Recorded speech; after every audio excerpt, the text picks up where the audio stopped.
ladies and gentlemen, Brickhouse here, and this past, was it Tuesday or Wednesday? I think it was Tuesday. Disney had their earnings call, their Q1 earnings call, and I did tune into the earnings call over on Valiant Renegade's channel. Hat tip to Valiant Renegade. He does an excellent job when it comes to the numbers and the things going on with Disney. I could never get into numbers like he does. That's just not my thing. However, one thing of note in the call, and this is pointed out in an article from Bounding into Comics, Spencer Bakuli. I hope I pronounced Spencer's name right. Disney Plus continues to implode, announces loss of 1.3 million subs following price hike. That's right.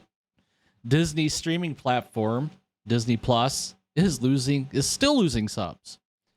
Not only losing subs, but they also lost somewhere around $300 million in the last quarter. Now, some people would say,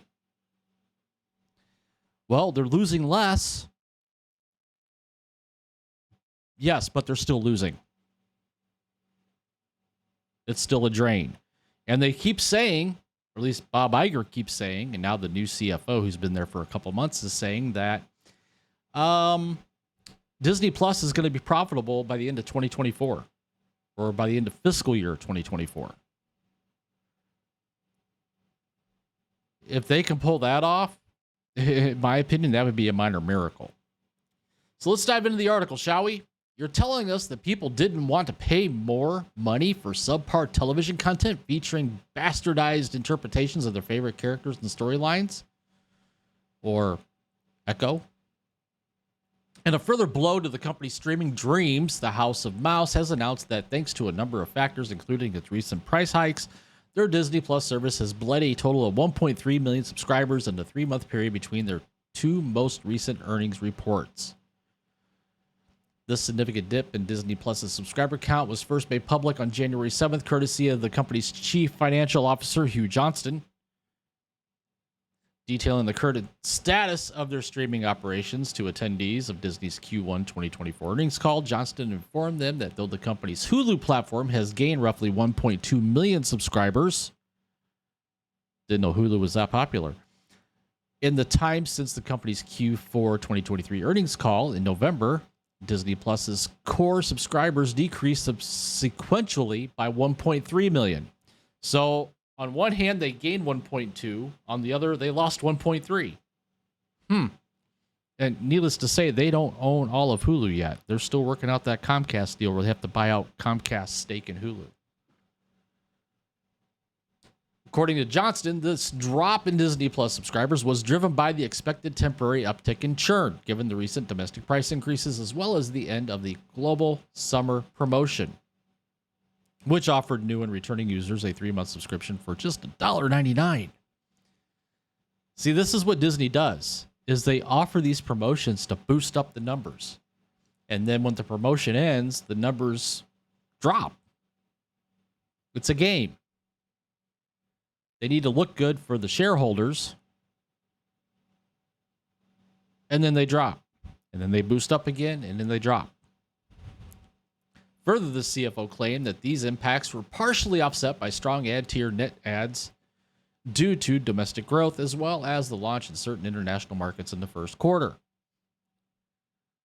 Though the individual platform was reportedly having a rough time, Johnston noted that for their overall direct-to-consumer streaming operations had seen its operating net income improve by about $850 million versus the prior year and nearly $300 million versus Q4. To this end, the CFO also highlighted how thanks to the service's aforementioned price increase in October of 2023, Disney raised the price of Disney Plus's ad-free tier by 27% from $10.99 to $13.99. It had seen its average revenue per user increase by 14 cents versus the prior quarter and $1.07 versus the prior year. However, despite this massive drop in subs, Johnston ultimately asserted that, in terms of the future, the company was expecting net adds of between 5.5 and 6 million in the second quarter, with a hopeful prediction 7.5 million domestic subscribers, looking to balance out a predicted decrease in international users. Oh, that's all corporate speak for their expecting growth. That's really what that is. As noted above, this is but the latest subscriber-based woe for Disney's flagship streaming service. Q3 report, the company revealed that thanks to a break in their licensing deal with India-based streaming giant Hotstar, that quarter had seen Disney Plus lose a staggering 11.7 million subscribers, more than double the 4 million lost in the year's first quarter, and more than triple the 2.4 million lost in the final quarter of 2022. While the company did see a slight uptick in usage of the platform to the tune of 7 million new subs in the last quarter of 2023, the same quarter also saw them burn $387 million in its operating costs. In other words, they lost money. Now, most of these platforms, streaming platforms, are losing money. I think Netflix, who's the 1,200-pound gorilla of the streaming platforms, they're turning a profit. I think Comcast might be turning a profit. But the rest of them, they're hurting. Now, it was just announced that ESPN will have its own standalone platform come 2025 to go direct to consumer. It was announced that Disney, ESPN, ABC is teaming up with Fox and Fox Sports, and also Warner Brothers Discovery, TNT Sports, TBS Sports, Bleacher Report. They're dropping their own direct-to-consumer streaming service this fall. And the rumor is the price is going to be $40 to $50 a month. Now, I don't know about you guys. I'm not paying that for a sports service. I don't even pay for Bally's sports service. Okay. MLB, I get their at bat for free because I'm a T-Mobile sub every year for baseball. I'll just stick with that. But this just goes to show that streaming platforms like Disney Plus, they continually bleed cash. And they bleed cash because people are not subscribing to watch what they're putting out. Nobody's getting Disney Plus to see Echo. Nobody's getting Disney Plus to see What If. Nobody's getting Disney Plus to see Secret Invasion. Nobody's getting Disney Plus to see The Acolyte. These are projects that are costing millions and millions and millions of dollars that people are not subbing to Disney Plus to see.